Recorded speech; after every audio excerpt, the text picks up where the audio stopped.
से मैं विजय बागरी आप सभी को प्रणाम निवेदित करता हूँ। श्रीमती व्यंजना आनंद मिथ्या जी ने श्रीमद् भगवत गीता के दुरूह संस्कृत के श्लोकों का छंदानुवाद कर अद्भुत सृजन धर्मिता का प्रतिमान स्थापित किया है। हिंदी के विभिन्न छंदों में विरचित वेदों का सार जो श्रीमद् भगवत गीता के श्लोकों में सन्निहित है, उसे सहज सरल काव्यानुवाद कर समाज को लोकार्पित करती जन सामान्य को गीता के पारायण हेतु बोधगम्य बनाना एक बड़ी तपश्चर्या है, एक कठिन साधना है। और इस पद्यानुवाद में जैसे खड़ी हिंदी आंचलिक शब्दों के संयोजन से रोचक बनाने का दुष्कर कार्य व्यंजना जी की महती उपलब्धियां हैं।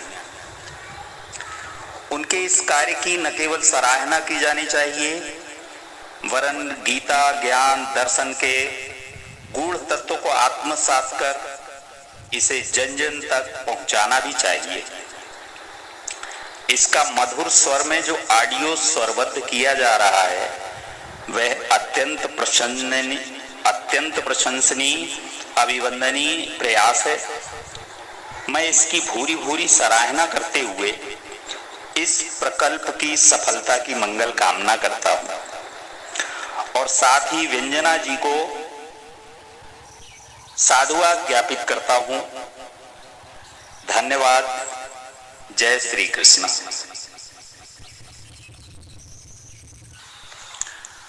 मैं अशोक कुमार जाखड़ निस्वार्थी डाणा जजर हरियाणा से मां शारदे को नमन करते हुए आप सबको सादर प्रणाम करता हूं। मेरी प्रकाशित पुस्तकें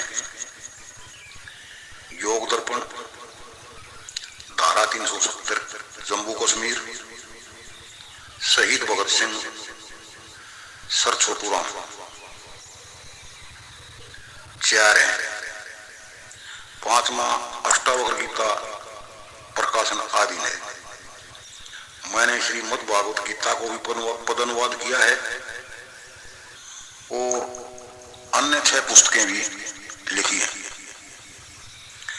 मैं सर्वप्रथम बहन व्यंजना आनंद का आभार व्यक्त करता हूं कि इन्होंने श्रीमद् भागवत गीता के 18 अध्याय अपनी ज्ञान अक्षमता से काव्य खंड के रूप में संपूर्ण ग्रंथ की रचना की है, जो एक अलौकिक क्रम है।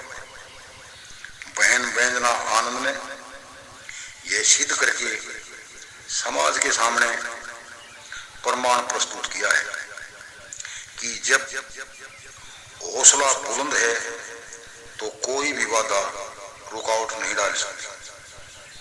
आपने एक ग्रंथ को काव्य खंड में ही प्रस्तुत नहीं किया, बल्कि श्रीमद् भागवत गीता को, जो एक गूढ़ ग्रंथ आध्यात्मिक दर्शन है, कठिनता गूढ़ता को हटाकर सरलता से मानव समाज के समक्ष प्रस्तुत किया है, जिसमें ज्ञान वही है लेकिन कठिनता लोप है। यह कहना अतिशोक्ति नहीं है। मैं भगवान से प्रार्थना करता हूं कि आपको सुखी समृद्ध स्वस्थ 100 साल की आयु प्रदान करें। आप समय समय पर ऐसे ही अलौकिक ज्ञान एवं मानव समाज हित में मार्गदर्शन करती रहें। धन्यवाद। जय हिंद, जय भारत माता, जय भगवत गीता। हरि शरणम सदा कुशल।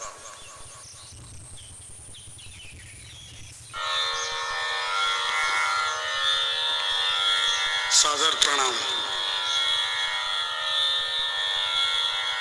आज आप सभी के बीच ये कहते हुए अपार हर्ष हो रहा है कि श्रीमद् भागवत गीता के अनुवाद आपके बीच प्रस्तुत होंगे। इसके अनुवादक हैं व्यंजना आनंद मित्तल जी। गीता के अनुवाद कर पाना वास्तव में एक कठिन तप साधना है। गीता के गूढ़ अर्थों को लिख पाना एक दुष्कर कार्य है और फिर उसे किसी छंदबद्ध भाव शैली पर लिख पाना तो और भी बहुत कठिन कार्य है। गीता जैसे महान ग्रंथों को लिखने के लिए एक उत्कृष्ट साहित्यकार की भूमिका चाहिए जो मिथ्या आनंद जी के तुलिका में भरी हुई है। आप सभी उनके शब्द शक्ति को, उनके शब्द माधुर्य को और भाव रस को सुनेंगे, देखेंगे, महसूस करेंगे कि महर्षि व्यास ने जो श्रीमद् भगवत गीता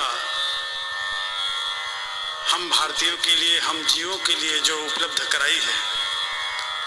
आज के समय में संस्कृत के शब्द को सुनने पढ़ने की उतनी लालसा नहीं है जितना हम हिंदी समझते हैं। और अगर हिंदी समझते हुए भी अगर हम गीता के अनुवाद नहीं कर पाते हैं, गीता को नहीं सुन समझ पाते हैं, तो ये हमारे लिए अच्छी बात नहीं है।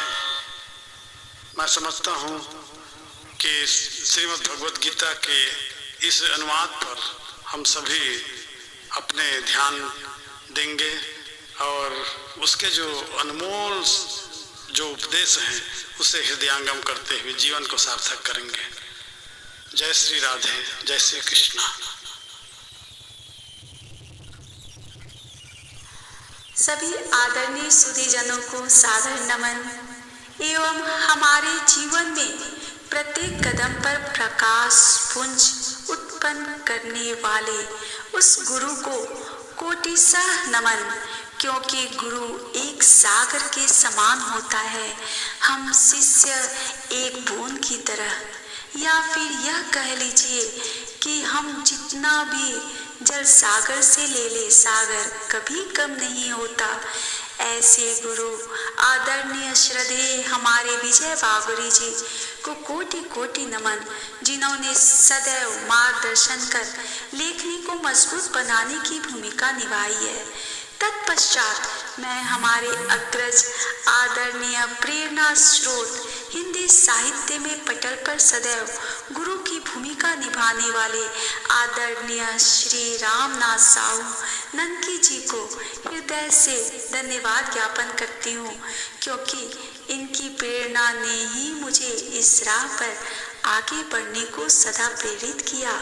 जब मैं रुकती इनके संबल देने वाले शब्दों से मुझे शक्ति मिलती थी और मैं अपनी लेखनी को उठा लिखने लगती। अब मैं हमारे समीक्षक आदरणीय अशोक कुमार झाकर निस्वार्थी जी को हृदय तल की गहराइयों से आभार व्यक्त करती हूँ, क्योंकि उन्होंने सदा मुझसे कहा, बहन इस पवित्र कार्य को संपूर्ण कर ही सांस लेना, और सदैव मुझे इस पथ पर आगे बढ़ने को प्रेरित करते रहे। अब मैं उनको अपने आंतरिक हृदय की गहराइयों से धन्यवाद ज्ञापन करती हूँ, जिन्होंने मेरी रचना को अपना स्वर देकर अमर कर दिया। हाँ, हमारे उत्तर प्रदेश के आदरणीय अमर सिंह निधि जी, एक रचनाकार की रचना तभी पूर्ण होती है, साकार होती है, जब उसको अच्छी आवाज़ मिले, क्योंकि आवाज़ ही वह माध्यम होता है जब वह कण कण तक पहुंच सकता है। मेरी यह गीता सरल भाषा में लिखी गई है तभी ताकि सभी इसका संपूर्ण लाभ उठा सके। सभी को हार्दिक धन्यवाद। मैं युवा गीतकार शायर अमर सिंह निधि बाराबंकी उत्तर प्रदेश से व्यंजना आनंद मिथ्या जी द्वारा रचित महाकाव्य श्रीमद् भगवद गीता के प्रथम अध्याय से प्रथम श्लोक के साथ पूर्ण भाव भक्ति में तल्लीन होकर हम काव्य पाठ करेंगे। तो बोलिए पार्थ सारथी श्री कृष्ण की जय। देख अचंभित धृतराष्ट्र हुआ, कहे दिव्य दृष्टा संजय से, क्या हुआ पांडु पुत्र और पुत्रों के हित आज सभय से। संजय बोल रहे राजन, दुर्योधन देख रहा सेना, जाकर कहे द्रोणाचार्य से,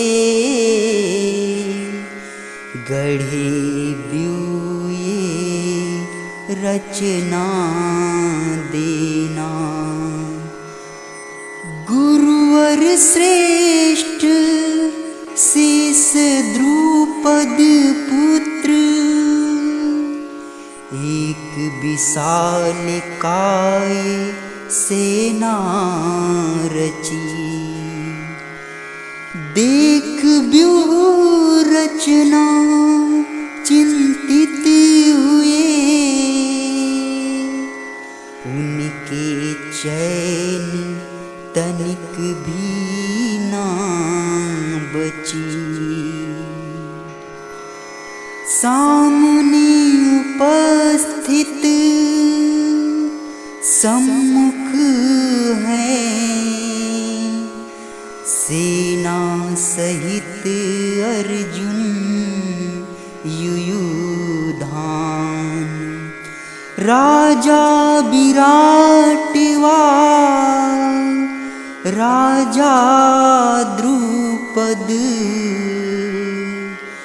महाबली योद्धा बलवान।